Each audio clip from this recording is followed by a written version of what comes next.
Olá, eu me chamo Alisson, esse aqui é o canal Uma Família que Lê e hoje eu vou comentar sobre o livro Sobre a Brevidade da Vida e Sobre a Firmeza do Sábio, de Sêneca. Antes de começar, eu gostaria de pedir o seu like caso você goste do vídeo, porque isso ajuda aqui o nosso canal no YouTube e incentiva a gente a ler cada vez mais e trazer cada vez mais conteúdo aqui para vocês. Se você quiser receber as notificações dos próximos vídeos, é só se inscrever aqui embaixo e ativar o sininho. Bom, como aqui são dois livros, eu vou então começar pelo primeiro, que é o Sobre a Brevidade da Vida. E nesse livro aqui ele é uma carta, todos os livros que eu li até hoje de Sêneca, não sei se tem algum que não é assim, mas todos os livros que eu li até hoje de Sêneca, eles são cartas, e esse daqui, então, é uma carta a Paulino, onde ele está falando sobre a questão da vida, né, a questão do tempo, e como no ponto de vista do Sêneca, as pessoas não dão valor ao tempo, né? As pessoas não reconhecem como o tempo ele é um bem sagrado. E aí, durante então essa carta, ele vai explicando como as pessoas elas não dão o devido valor ao tempo e ao mesmo tempo elas acham que estão vivendo, sabe? Mas do ponto de vista dele, elas não estão necessariamente vivendo, elas estão simplesmente passando pela vida, vagando pela vida e elas só terão noção disso lá na frente, né? Quando elas já estiverem velhas e muitas vezes doentes. Então, com essa carta, Sêneca está tentando fazer com que Paulino reconheça, né, esse valor sagrado do tempo para que ele é, abdique de certa forma do trabalho ou pelo menos unicamente, né, do trabalho, uma parte ali que ele separe para que ele possa então colocar esse tempo em prol das coisas que sejam de fato úteis, né? E aí com isso o Sêneca vai colocar como os estudos, né, a escrita, por exemplo, mas que simplesmente o mero trabalho, né, as coisas que outras pessoas poderiam fazer, principalmente no caso do Paulino, como ele já, segundo Sêneca, que foi uma pessoa que já trabalhou demais, já fez demais por todo o povo, né, todas as pessoas, então ele já está no momento de poder descansar de certa forma, né, sair um pouco dessa questão aqui do trabalho especificamente e colocar o tempo dele voltado então a parte do estudo, a parte das coisas que, segundo o Sêneca, tem mais valor. Bom, e o que eu tiro aqui, né, desse livro?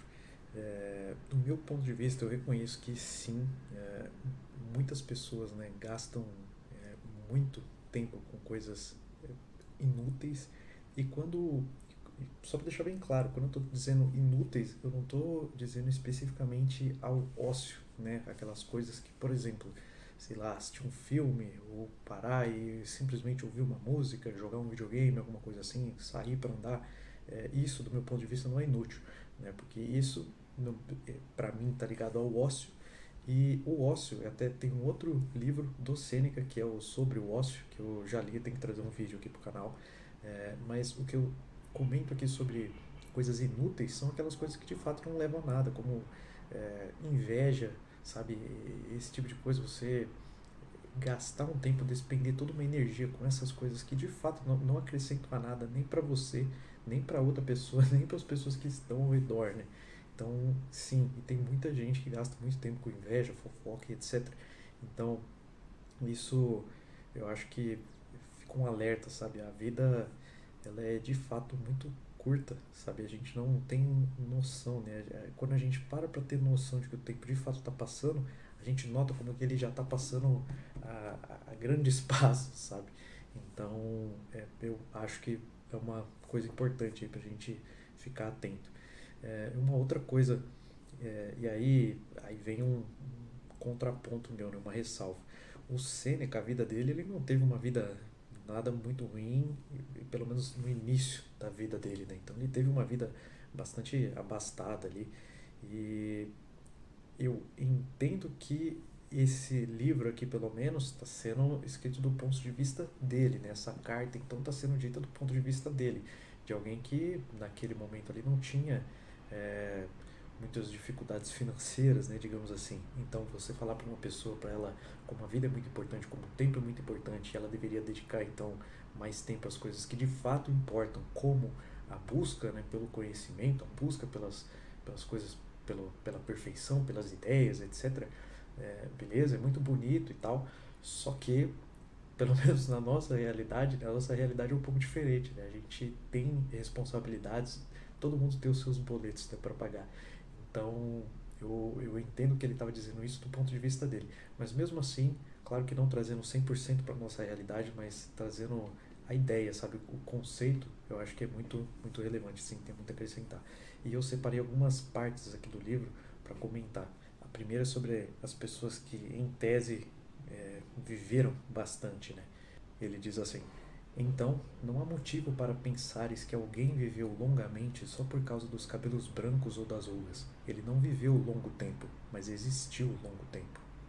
E a segunda é uma passagem que me marcou muito, muito mesmo. Ele diz assim: a partir dos 50 anos vou me retirar. Aos 60 me liberarei de minhas obrigações. E quem tomas como fiador de uma vida tão longa? Quem irá aceitar que as coisas se passem tal como dispões? Não te envergonha reservar para ti essas sobras de vida e destinar ao aprimoramento da alma apenas esse tempo que não poderias empregar em mais nada? Quanto é tardio começar a viver só quando é hora de terminar?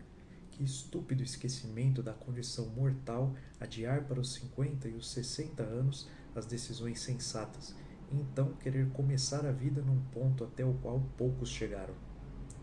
E isso daqui, como eu comentei, foi uma passagem que me marcou muito quando eu li esse livro, porque eu parei para refletir sobre a minha vida, sabe? Sobre como eu estava levando a minha vida, né? Muito voltado para trabalho, focando quase única e exclusivamente, né, para trabalho. E eu resolvi que eu iria mudar isso. Eu me dei então um prazo, né, para fazer essa mudança, me organizei, etc.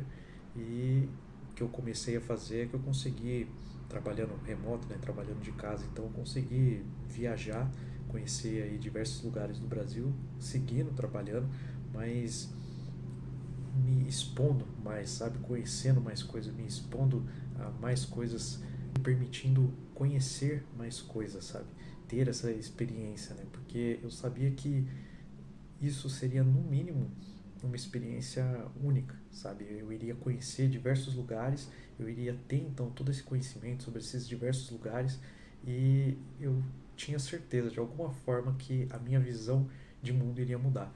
E desde então eu venho fazendo isso e eu posso garantir que eu não me arrependo nem um pouco. Foi muito bom, está sendo muito bom. E ainda bem então que eu, que eu li esse livro aqui e essa passagem ela me marcou bastante. Bom, e o segundo livro, sobre a firmeza do sábio, que é uma carta, também uma carta a Sereno, dessa vez, onde Sêneca ele então vai tentar explicar, né, para Sereno essa postura do sábio em relação à firmeza que ele tem, né, a serenidade que ele tem em frente às coisas, tanto a bonança, né, tanto as coisas boas, como também aos infortúnios, né, da vida, quanto às coisas ruins. Então, nessa carta que ele tenta explicar para Sereno como que o sábio, o que ele tem no final das contas, o que ele detém, então o que é de fato de posse dele, é a virtude, né? Então, com a virtude, isso é uma coisa que ninguém deu ao sábio, né? Todos esses textos, né? Você tem bastante a questão da fortuna, né, no sentido de sorte, a questão da providência, né, em relação à sorte também, de prover, né, algo que provê as coisas para você. E a virtude, então, ela não pode ser dada, né, ela tem que ser conquistada, ela tem que ser encontrada. E esse, então, é praticamente o caminho, né, que o sábio percorre. Ele percorre esse caminho, esse trajeto de busca e etc. Até ele chegar, então, de encontro à virtude. A partir do momento que ele chega então, na virtude, ela é de fato a única coisa que ele tem. Qualquer outra coisa não é dele, sabe? É um bem, alguma coisa que é passageira. Então, ele tenta deixar claro aqui nessa carta como que o sábio de verdade, seja se ele esteja passando por um momento muito bom na vida dele, ele não se deixa enganar, sabe? Por esse tipo de coisa. Ele não se deixa é, enganar pelo próprio ego, por exemplo, pelas riquezas, né? Pelos amores, porque ele sabe que nada daquilo ali é dele, sabe? E se aquilo ali não é dele, aquilo ali pode muito bem sumir, né, no dia seguinte. Então não seria correto ele tentar se apegar, sabe, a esse tipo de coisa. E por outro lado, você tem então as coisas ruins, né? Quando a pessoa está passando por um momento ruim, ela teve uma crise, seja financeira, seja nas relações dela, etc., na família. E ele tenta explicar como nada dessas coisas também são de fato dele, né? Ele simplesmente está ali ao redor delas, essas pessoas estão então ao redor dele, ou essas riquezas, né, estão com ele neste momento, porém nada daquilo ali é dele, aquilo ali pode passar então das mãos de uma pessoa para outra. E como o sábio que entende isso, né, que tem a virtude, que consegue entender esse tipo de coisa, como ele não se deixa abalar nem pelo bom nem pelo mal, mas ele se mantém firme ali nos pensamentos dele, né? Eu acho que essa é a maior lição, sabe, desse livro, pelo menos que eu tirei, né, desse livro, sobre você conseguir manter sua mente correta, sabe, sua mente com firmeza, né, seus pensamentos com firmeza em relação a todas as coisas, né, independente do cenário que você tiver, né. Então, se você tiver num momento bom, você não se deixar levar por tudo isso, mas se você tiver num momento ruim, você também não achar que é o fim do mundo, né? Sempre tem uma saída, as coisas sempre é, existem oportunidades a todo momento e você tem que estar atento a essas oportunidades, né? Em relação até com talvez, né, uma relação que eu possa fazer aqui com esse livro do Seneca com o mercado financeiro, né, de certa forma, tem uma, talvez você conheça, muito famosa, do Warren Buffett, né, que é um grande investidor, que ele diz sobre como você deve ter medo quando as pessoas estão gananciosas e você deve ser ganancioso quando as pessoas estão com medo, né? Que esse é a relação, né? Que ele comenta que é onde tem as melhores oportunidades de lucro no mercado de investimentos.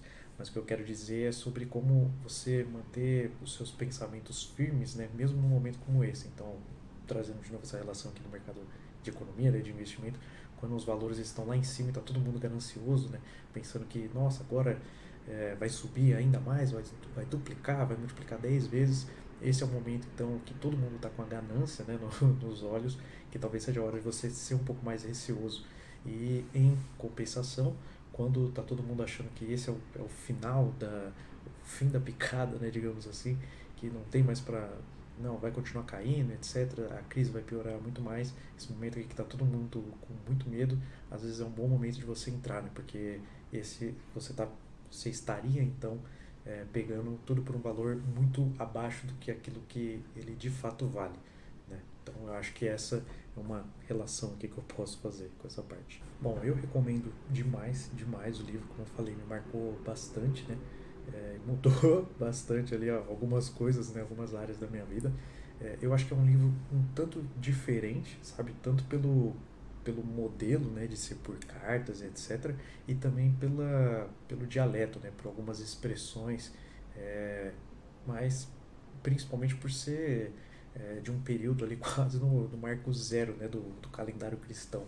Mas mesmo assim eu acho interessante ver como, mesmo naquela época, sabe, você já tinha esse tipo de indagação, né, esse tipo de questionamento sobre como se manter firme, né, em relação às coisas, o que tem muito a ver com ansiedade, né, pelo menos no meu ponto de vista. Tem muito a ver com ansiedade, que é uma coisa que está muito em voga aqui hoje em dia, né, de uns tempos para cá. E como já naquela época, né, eles já questionavam sobre essa questão do tempo, né, sobre como usar o tempo da melhor forma, como reconhecer que o tempo é um bem sagrado e que as pessoas não vivem, né, muitas pessoas não vivem, elas simplesmente passam, né, pela vida. E como é importante ter consciência disso para que você possa tomar uma atitude, né, em relação a isso. Bom, era isso aqui que eu tinha para falar sobre esse vídeo. Comenta aqui embaixo se você gostou. Tem muitos mais livros aqui sobre o Sêneca que eu quero trazer aqui para o canal. Comente se você já leu esse livro, se você já leu outros livros do Sêneca também. E a gente se vê então no próximo vídeo. Até lá!